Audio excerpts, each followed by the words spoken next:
Hello students.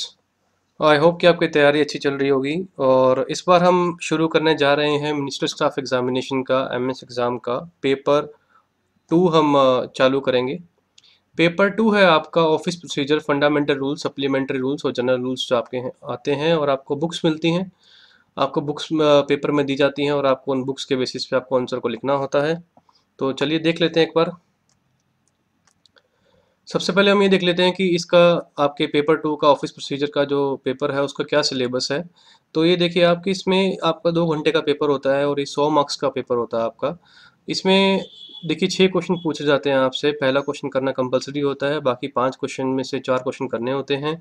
और हर question जो वो 20 मार्क्स का होता है आपका। और इसका सिलेबस जो डिफाइन किया गया है वो है, इसका 2 पार्ट्स में दिया गया है, पार्ट वन और पार्ट टू। पार्ट वन में देखिए आपकी आपको फंडामेंटल रूल्स पढ़ने हैं।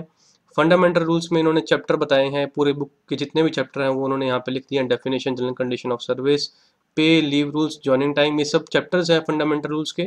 जब हम आपको बुक्स पढ़ाएंगे, बुक्स दिखाएंगे आपको, तो आपको ये मालूम पड़ जाएगा। और नेक्स्ट है आपका सप्लीमेंट्री रूल्स। ये भी आपकी जो पहली बुक है FRSR जनरल रूल्स वन बोलते हैं, पार्ट वन बोलते हैं, उसी में ये सप्लीमेंट्री रूल्स आता है। तो उसको मैं इसमें उसको देख के आपको घबराने की ज़रूरत नहीं है, ये सारा टॉपिक जो है वो एक ही बुक का है।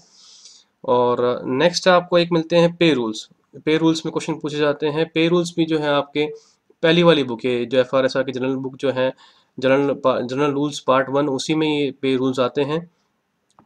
एक आपसे डेलीगेशन ऑफ फाइनेंशियल पावर पूछा जाता है, DFPR बोलते हैं इसको शॉर्ट में। CCS कंडक्ट रूल से क्वेश्चन पूछे जाते हैं। और आपसे compilation of GFR general financial rule से आपके सिलेबस में जनरल फाइनेंशियल रूल्स भी पूछे जाते हैं।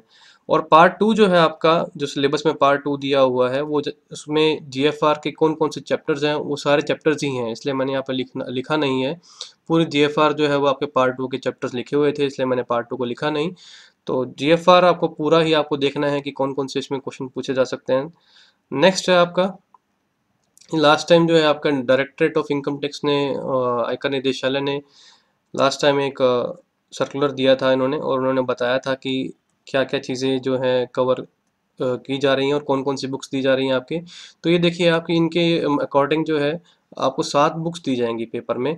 ये 7 बुक्स आपकी कौन कौन सी है? FRSR part one, part two है आपका 3, 4, और उसके बाद में GFR आपको देंगे, और एक DFPR delegation of financial power देंगे, CCS कंडक्ट रूल देंगे। आप ये सबके लिए बेनिफिट ये है कि आप 7 बुक्स को एक बार देख लें कि कैसी दिखती हैं। अगर आप देखिए एग्ज़ाम में अगर आप सीधे इनसे इनका सामना करेंगे, इन बुक्स को पहले देखे बिना ही जाएंगे, तो एग्ज़ाम में आपको दिक्कत आएगी, आपको क्वेश्चन के आंसर ढूंढने में बहुत परेशानी होगी, इतने में आपके 2 घंटे बीत जाएंगे और अच्छा स्कोर आप नहीं कर पाएंगे। तो ये आपके लिए नुकसानदायक होगा। तो ये देखिए कि आप 7 बुक्स को आप एक बार देख लीजिए कि कहाँ कैसी दिखती हैं, क्या है क्या नहीं है, आपके लाइब्रेरी में, आपके ऑफिस की लाइब्रेरी में रखी भी हैं या नहीं है। और मेरा तो सुझाव ये है कि आप इन बुक्स को परचेज कर लें और एक बार गो थ्रू हो जाएं आप इन बुक्स से। तो ये 7 बुक्स आपको पेपर में मिलेंगी, इन 7 बुक्स में से आपको आंसर को ढूंढना है, अपना आंसर लिखना है। चलिए देख लेते हैं कि क्या क्या चीज़ें इसमें आप पेपर में आ चुकी हैं। देखिए नेक्स्ट हमारा है कि why you need to study MS exam paper to thoroughly. आपको क्यों पढ़ना है इतना ज़रूरी? कि देखिए अब ये सिंपल पेपर अब यूँ नहीं रहा है कि आप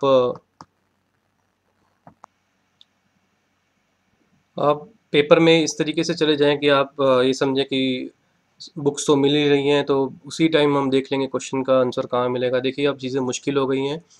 अब आप इस अप्रोच के साथ मत जाइए कि बुक्स में से देख के लिखना है तो बहुत इजी होगा। तो देखिए ये मैं क्यों कह रहा हूँ ये बातें, आप इसमें देखिए कि क्वेश्चन जो हैं, अब जो क्वेश्चन पूछे जा रहे हैं आपसे वो सिर्फ बुक्स में लिमिटेड नहीं है। आप ये सोचें कि जो भी क्वेश्चन पूछेंगे वो बुक्स में हमें मिल जाएंगे। देखिए इतना इजी नहीं है पहली बात तो बुक्स में से ढूंढना, और फिर कुछ क्वेश्चन ऐसे भी होंगे जो कि बुक्स में आपको नहीं मिलेंगे। तो पहली बात इसलिए आपको इसको जो है थॉरोली पढ़ना ज़रूरी है। फिर जो भी आपके आंसर आप लिखते हैं, आपको पिछली कुछ नॉलेज होनी ज़रूरी है, कुछ पढ़ा होना चाहिए आपके उनके बारे में। ऐसा मैं क्यों कह रहा हूँ, ये एग्जांपल है मेरे पास में, आपको मैं शो करूँगा इसके बाद में। और आप अब जिस भी रीजन में आप पोस्टेड हैं उस रीजन का आप स्कोर निकाल के देखिए। लास्ट टाइम जो है स्कोर्स जो हैं, जो भी पेपर दे रहे हैं उनका स्कोर्स अच्छा नहीं आया है, इवन जो है वो फेल भी हुए हैं काफ़ी लोग। तो इसको आपको सीरियसली पढ़ना पड़ेगा, इस चैप्टर को, इस आपके पेपर को। और देखिए ये इतनी इम्पोर्टेंट बात मैं नहीं मानता जितना पेपर में पेपर पास करना ज़रूरी है, पर फिर भी अगर आप को अपनी सर्विस मैटर्स के बारे में मालूम हो, अपने रूल्स के बारे में मालूम हो, तो आपको अपनी रिस्पॉन्सिबिलिटीज़, आपकी ड्यूटीज़ क्या हैं, ये आपको पता होगा। नेक्स्ट आपका जब भी आईटीआई एग्ज़ाम होगा, नेक्स्ट टाइम आप जब आईटीआई एग्ज़ाम में बैठेंगे तो ये आपको बहुत बेनिफिट देगा। तो ये मेरे कुछ पॉइंट्स हैं जिसके लिए मैं आपको ये सजेस्ट करता हूँ कि आप इस पेपर को अच्छे से पढ़ें आप।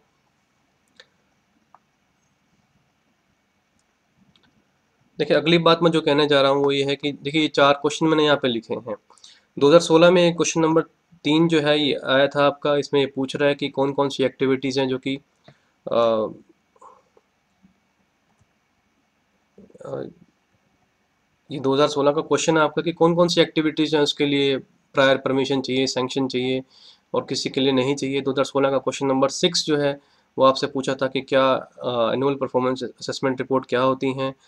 फिर 2015 में क्वेश्चन पूछा था कि एलटीसी के लिए क्या एंटाइटलमेंट्स है। 2019 जो लास्ट टाइम हुआ था उसमें पूछा था कि सस्पेंशन में और सस्पेंशन के केसेस में गवर्नमेंट एम्प्लॉयज़ की क्या एंटाइटलमेंट होती है। देखिए, ये क्वेश्चन पहली बात तो आपको टू द पॉइंट इसका आंसर, आपको जो भी बुक्स मिलती हैं 7 बुक्स मिलती हैं आपको, उनमें टू द पॉइंट आपको इसका आंसर नहीं मिलेगा।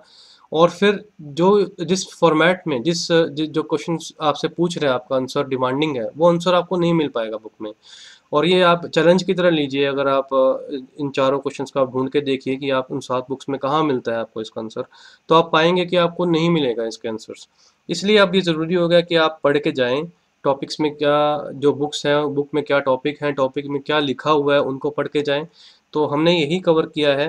हमने क्या अप्रोच रखी है अपनी, हम क्या करेंगे कि सभी की सभी जो जितनी 7 बुक्स हैं उनको मैं आपको दिखाऊंगा कैसी वो दिखती हैं। ये ज़रूरी है बुक्स को देखना भी, कि वो बुक्स आपको शक्ल सूरत क्या है, आप पेपर में जाएंगे तो वो आपको ऐसा फील नहीं होगा कि पहली बार उन बुक्स को देख रहे हैं। तो मैं आपको इंडेक्स भी पढ़ाऊंगा, जो भी इसके साथों इंडेक्स हैं तो कैसे, इंडेक्स में क्या क्या टॉपिक्स हैं। फिर हम क्या करेंगे कि जो जो क्वेश्चन जो हैं उन बुक्स पर बेस्ड जो भी मैंने थ्योरी बनाई है, कुछ चैप्टर्स बनाए हैं, उन थ्योरी को हम पढ़ेंगे।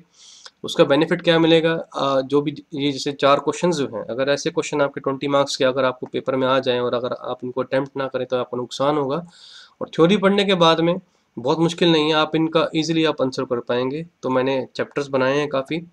और फिर आपको थर्ड मैं ये सिखाऊंगा कि किस तरीके से आपको क्वेश्चन का जो है आंसर किस तरीके से ढूंढना है, तो ये भी मैं आपको सिखाऊंगा। और फोर्थ है आपका पास्ट ईयर्स के क्वेश्चन पेपर, मैं आपको पास्ट ईयर्स के क्वेश्चन पेपर भी करके आपको लाइव दिखाएंगे। तो इसलिए आपका ज़रूरी है। अब मैं आपको दिखा देता हूँ कि मैंने कौन कौन से जो है बनाए हैं इसके लेसन्स। तो हम सबसे पहले तो सभी 7 बुक का जितने भी इंडेक्स है उसको स्टडी करेंगे।